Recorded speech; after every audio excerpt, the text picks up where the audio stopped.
So here is this will come if you decide to launch a community. If anyone here wants to do this, maybe when we want to do it, or any of you can do it, we'll give you this package. It comes with this little tool here. Like I said, you can go in and customize this any way you want. But if you'd like, you can go in and change the color scheme of the page. So maybe you want green, and you'll see it changes the color of this header area to green. Or maybe you want to change the width of the page. You can do that, no problem. In this space here, we have an effect called brush. So you might be able to see there's that little bit of a brushed look there. You could change that if you want. Maybe you want it to be a higher contrast, so it really brushes out that back. You know, maybe you want the, I don't know if you can see, there's some mountains back here. We're just trying to come up with a general theme. You can do whatever you want. You could put any image you want back there. We put mountains. Maybe you don't want those mountains there. Fine, get rid of them. Mountains are gone. So the whole idea is to give you a basic way to customize this site and use it immediately for your Mozilla community, or any community. Like I said, anything you want. If you're starting up another community, another project, I'm happy to give this to you, no problem. You can do all sorts of stuff. Maybe you want the left menu, maybe you don't want the left menu.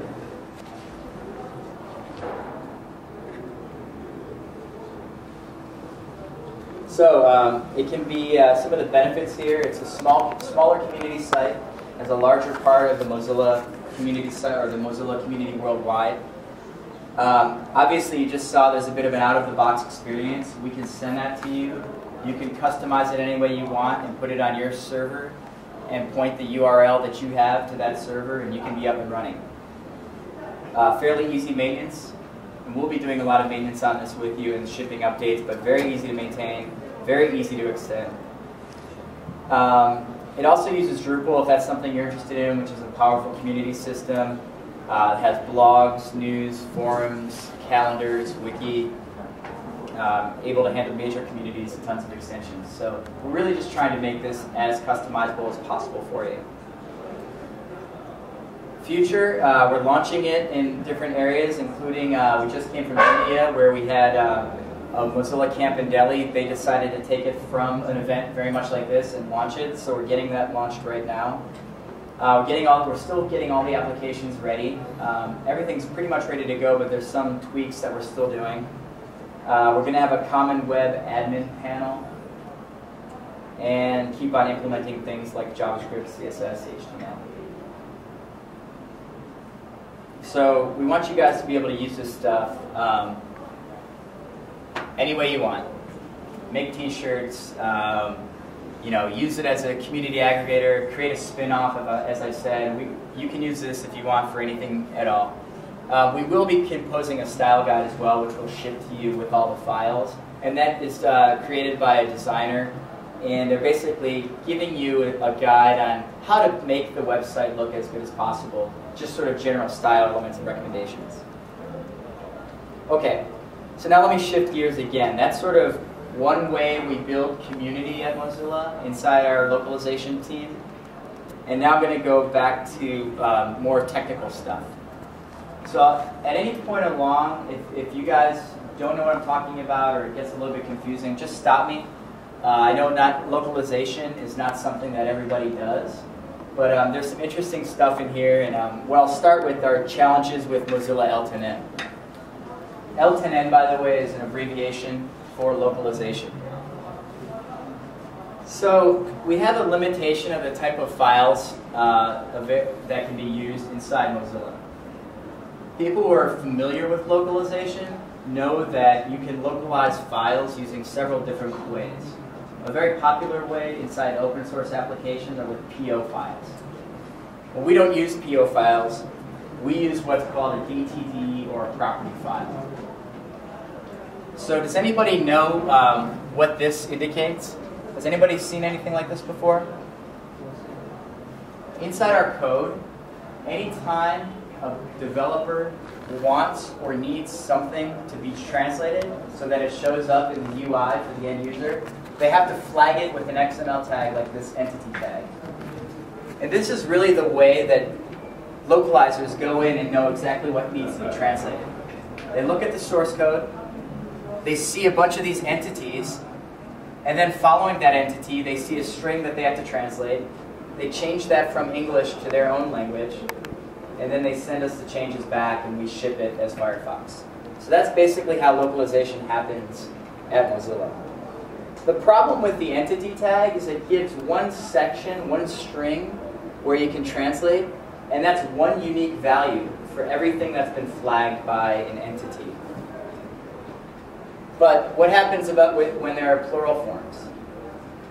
Okay, so what if there are multiple forms of a word? Or more than just a singular and a plural. Maybe there's a language that has many versions of how to use a plural form of a word. Or declensions. So I'll make a confession. I don't speak any Chinese, no Mandarin for me.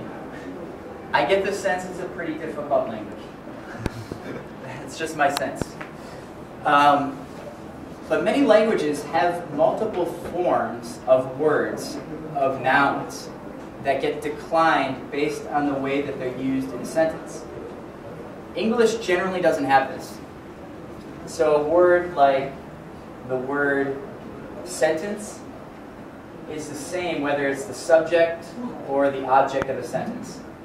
But in many languages, that word changes. But because we have this entity tag that only enables one unique value, we can't change those words in Firefox. So that's a problem. And you can imagine that's also a problem with the gender of a word. Maybe there's a masculine version, a feminine version, a neutral version.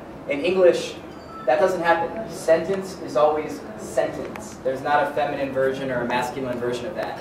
So these are problems that our localizers are faced with all the time. We're trying to figure that out. I mentioned the file types.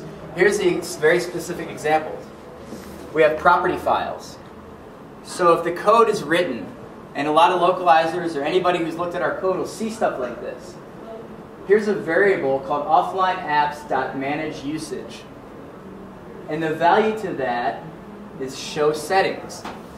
So in the UI, whenever this variable is called, the user will see the word show settings, and then something happens. And here's our entity, also called a DTD. neterror.search.button. This entity flag is basically, there's a variable that's defining a button, and then that button has a specific value. This is a Polish word. The English word is whatever that button is, okay?